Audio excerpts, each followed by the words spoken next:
हाल ही में हुई quad meeting ने एक बहुत ही साफ और पावरफुल मैसेज दिया है। यह सिर्फ एक और डिप्लोमैटिक गैदरिंग नहीं थी। इंडिया, यूनाइटेड स्टेट्स, जापान और ऑस्ट्रेलिया के लीडर्स एक मजबूत मकसद के साथ एक साथ आए थे। उन्होंने सबसे पहले पहलगाम में हुए भयानक टेरर अटैक के बारे में बात की। उन्होंने नरम शब्दों का इस्तेमाल नहीं किया। उन्होंने इस हिंसा के कार्य की निंदा करने के लिए मजबूत भाषा का इस्तेमाल किया। यह एक महत्वपूर्ण पल था। इसने दिखाया कि क्वाड सिर्फ बड़ी जियोपॉलिटिकल आइडियाज के बारे में नहीं है, ये सीधे खतरों के खिलाफ एक साथ खड़े होने के बारे में भी है। जो एकता दिखाई गई वह कमाल की थी और दुनिया का ध्यान खींचने के लिए थी। यह निंदा उनके जॉइंट स्टेटमेंट में सिर्फ एक छोटा सा फुटनोट नहीं थी, ये एक हेडलाइन आइटम थी। लीडर्स ने पीड़ितों और उनके परिवारों के लिए अपना गहरा दुख व्यक्त किया। उन्होंने इस हमले को एक बर्बर कार्य बताया। ये सामूहिक आवाज एक देश के अकेले बोलने से कहीं ज्यादा तेज है। जब चार बड़ी डेमोक्रेसी एक साथ बोलती है तो उनके शब्दों का बहुत वजन होता है। इस एकजुट रुख ने तुरंत सीमा पार आतंकवाद के मुद्दे को इंटरनेशनल मंच के केंद्र में ला दिया।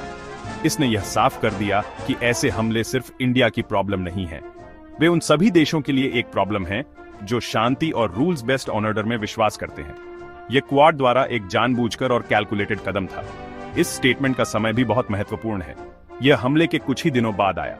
इसने एक तेज और कोऑर्डिनेटेड रिस्पांस दिखाया। डिप्लोमेसी में तेजी अक्सर महत्व का संकेत देती है। क्वाड ने इंतजार नहीं किया। उन्होंने न्यूज साइकिल को आगे बढ़ने नहीं दिया। उन्होंने यह सुनिश्चित किया कि इस मुद्दे को तब संबोधित किया जाए जब यह अभी भी सबके दिमाग में ताजा था। यह इंडिया के लोगों को सॉलिडेरिटी का मैसेज भेजता है। यह उन्हें बताता है कि वे आतंकवाद के खिलाफ अपनी लड़ाई में अकेले नहीं हैं। यह भी दिखाता है कि क्वाड पार्टनरशिप रिस्पॉन्सिव और एक्टिव है। यह सिर्फ एक टॉकिंग शॉप नहीं है, बल्कि एक ऐसा ग्रुप है जो क्रिटिकल इश्यूज पर एक साथ काम करता है। लीडर्स ने खास तौर पर अपराधियों को जवाबदेह ठहराने की जरूरत का जिक्र किया। यह सिर्फ एक निंदा से कहीं ज्यादा है। यह एक्शन के लिए एक कॉल है। यह जस्टिस की मांग है। जवाबदेही की जरूरत पर जोर देकर क्वाड उन लोगों पर दबाव डाल रहा है जो आतंकवादियों का समर्थन और आश्रय देते हैं। वे कह रहे हैं कि ऐसे कृत्यों के लिए कोई छूट नहीं हो सकती। यह साझा संकल्प क्वाड की सिक्योरिटी कोऑपरेशन का एक अहम हिस्सा है। यह इस विचार को मजबूत करता है कि यह ग्रुप आतंकवाद और अतिवाद के सभी रूपों से निपटने के लिए कमिटेड है। इस मजबूत शुरुआती स्टेटमेंट ने बाकी मीटिंग के लिए टोन सेट की, जिसमें सिक्योरिटी और साझा वैल्यूज पर जोर दिया गया। क्वाड देशों का इंडिया के लिए सपोर्ट नया नहीं है, लेकिन अब यह पहले से कहीं ज्यादा मजबूत है। यूनाइटेड स्टेट्स, जापान और ऑस्ट्रेलिया सभी ने आतंकवाद से अपनी अपनी चुनौतियों का सामना किया है। वे इसका दर्द और दुख समझते हैं। यह साझा अनुभव इंडिया के साथ एक नेचुरल बॉन्ड बनाता है। वे इंडिया को आतंकवाद के खिलाफ ग्लोबल लड़ाई में एक अहम पार्टनर के रूप में देखते हैं। जब वे इंडिया के साथ खड़े होते हैं तो वे अपने सिद्धांतों के लिए भी खड़े होते हैं। उनका मानना है कि डेमोक्रेटिक देशों को उन लोगों के खिलाफ एकजुट होना चाहिए जो अपने लक्ष्यों को पूरा करने के लिए हिंसा का इस्तेमाल करते हैं। यही कारण है कि उनका सपोर्ट मजबूत और अडिग है। ये कॉमन वैल्यूज और कॉमन थ्रेड्स पर बनी एक पार्टनरशिप है। ये एकजुट मोर्चा पाकिस्तान को सीधा और साफ मैसेज भेजता है। कई सालों से पाकिस्तान पर टेररिस्ट ग्रुप्स को सपोर्ट करने के आरोप लगते रहे हैं। क्वाड का स्टेटमेंट बिना पाकिस्तान का नाम लिए साफ तौर पर उसी की ओर इशारा करता है। यह एक चेतावनी है कि दुनिया देख रही है। यह पाकिस्तान को बताता है कि उसकी पुरानी डिनायल की स्ट्रैटेजीज अब काम नहीं करेंगी। इंटरनेशनल कम्युनिटी का सब्र खत्म हो रहा है। बड़ी वर्ल्ड पावर्स अब इस मुद्दे पर खुले तौर पर इंडिया के साथ खड़ी हो रही है। ये पाकिस्तान पर डिप्लोमेटिक प्रेशर बढ़ाता है ताकि वह अपनी जमीन से काम कर रहे टेररिस्ट नेटवर्क्स के खिलाफ असली और वेरिफिएबल एक्शन ले। मैसेज सीधा है, टेरर को सपोर्ट करना बंद करो या और आइसोलेशन का सामना करो। ये सिचुएशन पाकिस्तान की इंटरनेशनल इमेज को बुरी तरह नुकसान पहुंचाती है। देश पहले से ही गंभीर इकोनॉमिक प्रॉब्लम्स का सामना कर रहा है।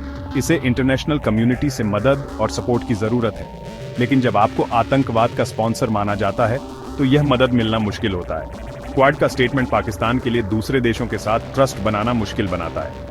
यह इस बात को मजबूत करता है कि पाकिस्तान प्रॉब्लम का हिस्सा है, न कि सलूशन का। इसके इकोनॉमी, डिप्लोमेसी और दुनिया में उसकी जगह के लिए गंभीर परिणाम हो सकते हैं। पाकिस्तान के लीडर्स को यह समझना चाहिए कि उनके कार्यों के ग्लोबल नतीजे होते हैं। दुनिया बदल रही है और उन्हें भी इसके साथ बदलना होगा। पहलगाम हमले के पीड़ितों के लिए जस्टिस की मांग अहम है। यह सिर्फ पॉलिटिक्स या डिप्लोमेसी के बारे में नहीं है, यह ह्यूमैनिटी के बारे में है। जिन परिवारों ने अपने प्रियजनों को खोया है वे जिम्मेदार लोगों को ट्रायल में देखना चाहते हैं। क्वाड का जवाबदेही पर ध्यान इस मानवीय पहलू को उजागर करता है। यह दुनिया को याद दिलाता है कि हेडलाइंस के पीछे असली लोग हैं जिनकी जिंदगी बर्बाद हो गई है। जस्टिस के लिए यह दबाव बनाए रखता है। यह सुनिश्चित करता है कि घटना को भुलाया न जाए। यह लीगल एक्शन के लिए एक पावरफुल मांग है और एक साफ संकेत है कि दुनिया पाकिस्तान से हमलावरों को ढूंढने और सजा देने में पूरी तरह सहयोग करने की उम्मीद करती है। आतंकवाद के प्रति प्रतिक्रिया एक अहम हाईलाइट थी, लेकिन क्वाड मीटिंग में कई और विषयों पर भी चर्चा हुई। चारों देश एक ऐसी पार्टनरशिप बना रहे हैं जो सिर्फ सिक्योरिटी से कहीं ज्यादा है। फोकस का एक बड़ा एरिया इंडो पैसिफिक में मैरीटाइम सिक्योरिटी है। इसका मतलब यह सुनिश्चित करना है कि सी लेन सभी के लिए खुले और फ्री रहे। हमारे महासागर ट्रेड और इकोनॉमिक प्रोस्पेरिटी के लिए बहुत जरूरी है। क्वाड समुद्रों की निगरानी करने, पायरेसी से लड़ने और नेचुरल डिजास्टर के दौरान ह्यूमैनिटेरियन असिस्टेंस प्रोवाइड करने के लिए एक साथ काम कर रहा है। वे अपने कोऑर्डिनेशन को बेहतर बनाने के लिए जॉइंट नेवल एक्सरसाइज कर रहे हैं। ये कोऑपरेशन उस रीजन में स्टेबिलिटी बनाए रखने के लिए जरूरी है जो दुनिया के कुछ सबसे बिजी शिपिंग रूट्स का घर है। इकोनॉमी क्वाड के एजेंडे का एक और सेंट्रल पिलर है। मेंबर कंट्रीज अपने इकोनॉमिक टाइज को मजबूत करने के तरीके ढूंढ रहे हैं। इसमें रेजिलिएंट सप्लाई चेन पर काम करना शामिल है। महामारी ने हमें जरूरी सामानों के लिए एक देश पर बहुत ज्यादा निर्भर रहने के खतरों को दिखाया। क्वाड क्रिटिकल मिनरल्स, सेमीकंडक्टर्स और क्लीन एनर्जी जैसे क्षेत्रों में इन्वेस्टमेंट को बढ़ावा दे रहा है। वे ऐसी सप्लाई चेन बनाना चाहते हैं जो डाइवर्स, सिक्योर और भरोसेमंद हो। यह किसी एक देश को अलग थलग करने के बारे में नहीं है। यह एक ज्यादा स्टेबल और प्रेडिक्टेबल ग्लोबल इकोनॉमिक सिस्टम बनाने के बारे में है। यह इकोनॉमिक कोऑपरेशन सभी 4 देशों में जॉब्स और अपॉर्चुनिटीज बनाएगा। टेक्नोलॉजी एक ऐसा एरिया है जहां क्वाड को कोलैबोरेशन के लिए बहुत ज्यादा पोटेंशियल दिखता है। Future artificial intelligence, quantum computing और बायोटेक्नोलॉजी जैसे क्षेत्रों में एडवांसमेंट से शेप होगा। क्वाड देश टेक्नोलॉजी लीडर हैं। वे इन नई टेक्नोलॉजीज के लिए स्टैंडर्ड सेट करने के लिए एक साथ काम कर रहे हैं। वे यह सुनिश्चित करना चाहते हैं कि टेक्नोलॉजी का इस्तेमाल अच्छे के लिए हो, इस तरह से कि डेमोक्रेटिक वैल्यूज और ह्यूमन राइट्स का सम्मान हो। इसमें अपने क्रिटिकल इंफ्रास्ट्रक्चर को हमलों से बचाने के लिए साइबर सिक्योरिटी पर कोऑपरेट करना शामिल है। अपने रिसोर्सेज और एक्सपर्टीज को पूल करके वे टेक्नोलॉजिकल इनोवेशन में सबसे आगे रह सकते हैं। ये फ्यूचर को शेप करने के बारे में है, न कि सिर्फ उस पर रिएक्शन देने के बारे में। आखिर में क्वाड जरूरतमंद लोगों की मदद के लिए भी एक साथ काम करने के लिए कमिटेड है। इसे अक्सर ग्लोबल गुड के लिए क्वाड कहा जाता है। उन्होंने वैक्सीन डिस्ट्रीब्यूशन, इंफ्रास्ट्रक्चर डेवलपमेंट और क्लाइमेट चेंज पर इनिशिएटिव लॉन्च किए हैं। उदाहरण के लिए क्वाड वैक्सीन पार्टनरशिप ने इंडो पैसिफिक में लाखों कोविड-19 वैक्सीन देशों तक पहुंचाने में मदद की है। वे रीजन में देशों को बेहतर सड़कें, पोर्ट्स और डिजिटल नेटवर्क बनाने में भी मदद कर रहे हैं। पब्लिक गुड्स प्रोवाइड करने पर यह फोकस दिखाता है कि क्वाड सिर्फ एक सिक्योरिटी अलायंस नहीं है। यह एक पॉजिटिव और कंस्ट्रक्टिव फोर्स है जिसका मकसद रीजन और दुनिया भर के लोगों की जिंदगी को बेहतर बनाना है। भले ही इंडिया क्वाड के साथ अपनी पार्टनरशिप मजबूत कर रहा है, लेकिन वह रशिया के साथ अपने पुराने डिफेंस रिलेशनशिप को भी बनाए रख रहा है। यह इंडिया की स्ट्रेटेजिक ऑटोनॉमी का एक क्लासिक एग्जाम्पल है। इंडिया अपने नेशनल इंटरेस्ट्स के आधार पर अपने फैसले खुद लेता है। रशिया के साथ यह रिलेशनशिप हिस्टोरिक है और इंडिया की मिलिट्री तैयारी के लिए बहुत जरूरी रही है। हाल ही में इस पार्टनरशिप को और गहरा करने के बारे में बातचीत हुई है। रशिया ने कथित तौर पर इंडिया को नई एडवांस्ड सबमरीन ऑफर की है। ये कोई आम सबमरीन नहीं है। वे मॉडर्न, शांत और लंबे समय तक पानी के नीचे रहने में सक्षम है। यह ऑफर दिखाता है कि रशिया अभी भी इंडिया को एक अहम डिफेंस पार्टनर मानता है। यह ऑफर सबमरीन से आगे है। रशिया इंडिया को एडवांस्ड मिसाइल सिस्टम भी सप्लाई करने को तैयार है। इसमें S-400 एयर डिफेंस सिस्टम शामिल है, जिसे दुनिया के सबसे अच्छे सिस्टम्स में से एक माना जाता है। इंडिया को पहले ही ये सिस्टम मिलने शुरू हो गए हैं। नई मिसाइल टेक्नोलॉजीज को एक साथ डेवलप करने पर भी बात चल रही है। इस तरह का कोलैबोरेशन बहुत गहरा है। इसमें सेंसिटिव टेक्नोलॉजी शेयर करना और रिसर्च एंड डेवलपमेंट पर बारीकी से काम करना शामिल है। ये दोनों देशों के बीच हाई लेवल के ट्रस्ट को दिखाता है। इंडिया के लिए ये रिलेशनशिप एक कॉम्प्लेक्स नेबरहुड में मिलिट्री एज बनाए रखने और संभावित विरोधियों को रोकने के लिए बहुत जरूरी है।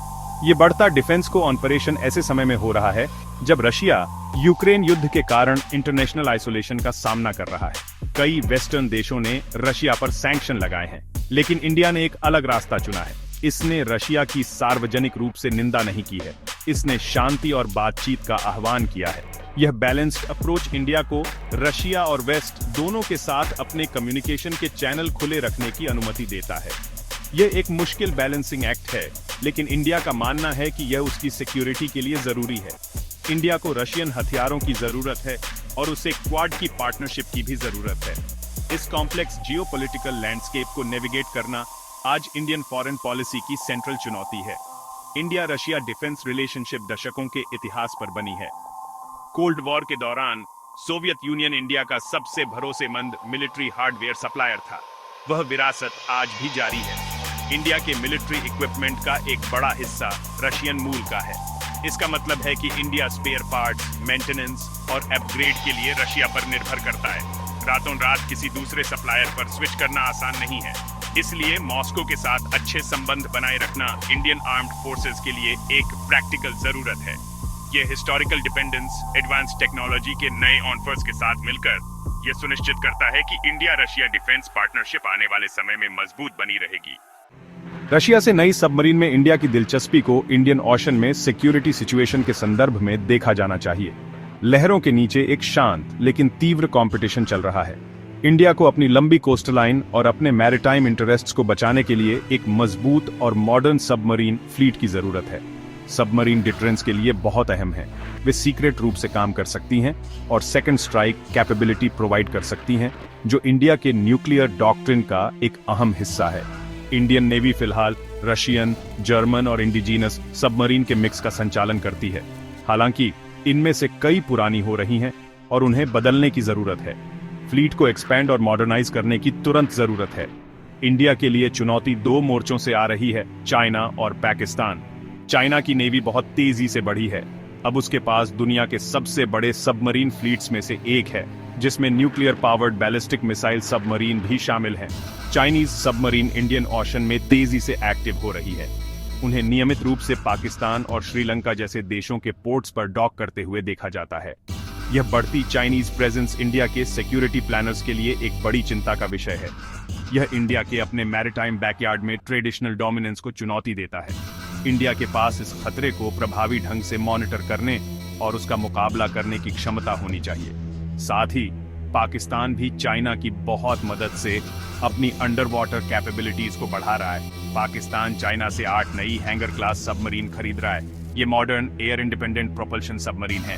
AIP टेक्नोलॉजी उन्हें कन्वेंशनल सबमरीन की तुलना में बहुत ज्यादा समय तक पानी के नीचे रहने की अनुमति देती है, जिससे उन्हें डिटेक्ट करना मुश्किल हो जाता है। चाइना और पाकिस्तान के बीच घनिष्ठ मिलिट्री कोलैबोरेशन इंडिया के लिए समुद्र में दो तरफा चुनौती पैदा करता है, जैसी उसे जमीन पर मिलती है। ये China Pakistan naval access India के अपने नेवल मॉडर्नाइजेशन प्लान्स को चलाने वाला एक महत्वपूर्ण फैक्टर है। अंडर वाटर सुपीरियरिटी की रेस तेज हो रही है, इसलिए नई सबमरीन का रशियन ऑफर इंडिया के लिए बहुत अट्रैक्टिव है।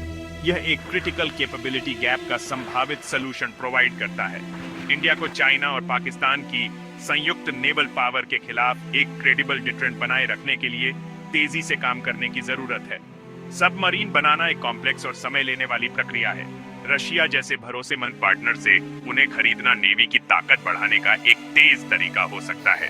अगले कुछ सालों में इंडिया अपने सबमरीन प्रोग्राम के बारे में जो फैसले लेगा, उसका आने वाले दशकों तक इंडियन ओशन में पावर बैलेंस पर गहरा असर पड़ेगा। यूक्रेन में युद्ध ने ग्लोबल जियोपॉलिटिक्स को बहुत बदल दिया है। इसने देशों को अपने अलायंस को फिर से सोचने पर मजबूर कर दिया है। रशिया खुद को ज्यादा आइसोलेटेड पा रहा है। वह अपने कुछ पुराने दोस्तों को खो रहा है। उदाहरण के लिए सीरिया और आर्मेनिया जैसे देश, जो ट्रेडिशनल रूप से रशियन सपोर्ट पर निर्भर थे, अब देख रहे हैं कि रशिया विचलित है और उसके रिसोर्सेज कम पड़ रहे हैं। आर्मेनिया खास तौर पर अजरबैजान के साथ अपने हालिया संघर्ष के दौरान रशिया द्वारा छोड़ा हुआ महसूस किया। रशियन प्रभाव का यह क्षरण दुनिया के कई हिस्सों में एक पावर वैक्यूम और अनिश्चितता पैदा करता है। देश अब अपनी सिक्योरिटी सुनिश्चित करने के लिए ज्यादा भरोसेमंद पार्टनर्स की तलाश कर रहे हैं। यह बदलता ग्लोबल ऑर्डर इंडिया को एक अनोखी और महत्वपूर्ण स्थिति में रखता है। इंडिया उन कुछ बड़े देशों में से एक है जिसने रशिया और वेस्टर्न वर्ल्ड दोनों के साथ अच्छे संबंध बनाए रखने में कामयाबी हासिल की है, जिसका नेतृत्व यूनाइटेड स्टेट्स करता है। यह क्वाड का मेंबर है, एक ऐसा ग्रुप जिसे चाइना के काउंटरवेट के रूप में देखा जाता है। साथ ही यह रशिया के साथ अपनी गहरी डिफेंस और एनर्जी पार्टनरशिप जारी रखता है। दोनों पक्षों के साथ जुड़ने की यह क्षमता इंडिया को एक खास भूमिका देती है। ये एक ब्रिज, एक मीडिएटर या तेजी से पोलराइज्ड होती दुनिया में सिर्फ एक रीजन की आवाज के रूप में काम कर सकता है। ये एक आसान स्थिति नहीं है, लेकिन ये इंडिया को महत्वपूर्ण डिप्लोमेटिक लिवरेज देती है। इंडिया की स्ट्रैटेजी उसके इंटरेस्ट्स को बैलेंस करने के बारे में है। क्वाड के साथ पार्टनरशिप चाइना द्वारा पैदा की गई लंबी अवधि की चुनौती से निपटने के लिए जरूरी है। ये इंडिया को टेक्नोलॉजी, इन्वेस्टमेंट और डिप्लोमेटिक सपोर्ट प्रोवाइड करती है। रशिया के साथ रिलेशनशिप इंडिया की तुरंत सिक्योरिटी की जरूरतों के लिए महत्वपूर्ण है, खास तौर पर उसके मिलिट्री हार्डवेयर के लिए। एक को दूसरे के लिए छोड़ना इंडिया के इंटरेस्ट में नहीं होगा। इसलिए इंडिया एक पतली रस्सी पर चलता है, दोनों पक्षों के प्रति अपनी कमिटमेंट्स को सावधानी से बैलेंस करता है। ये मल्टी अलाइनमेंट की पॉलिसी इंडिया को अपने ऑप्शन को मैक्सिमाइज करने और अपनी स्ट्रेटेजिक ऑटोनॉमी की रक्षा करने की अनुमति देती है। ये फॉरेन पॉलिसी के लिए एक प्रैक्टिकल और रियलिस्टिक अप्रोच है। आखिर में क्वाड और रशिया दोनों के साथ काम करने की इंडिया की क्षमता रीजन में शांति और सुरक्षा के लिए महत्वपूर्ण है।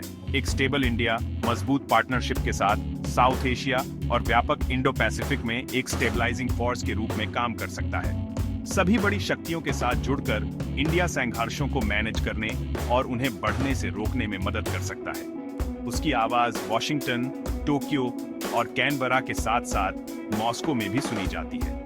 यह इंडिया को रीजन के फ्यूचर को आकार देने के लिए एक अनोखा प्लेटफॉर्म देता है। आने वाले सालों में जैसे जैसे दुनिया बदलती रहेगी, इंडिया का बैलेंसिंग एक्ट सभी के लिए एक शांतिपूर्ण और समृद्ध फ्यूचर सुनिश्चित करने के लिए पहले से कहीं ज्यादा महत्वपूर्ण होगा।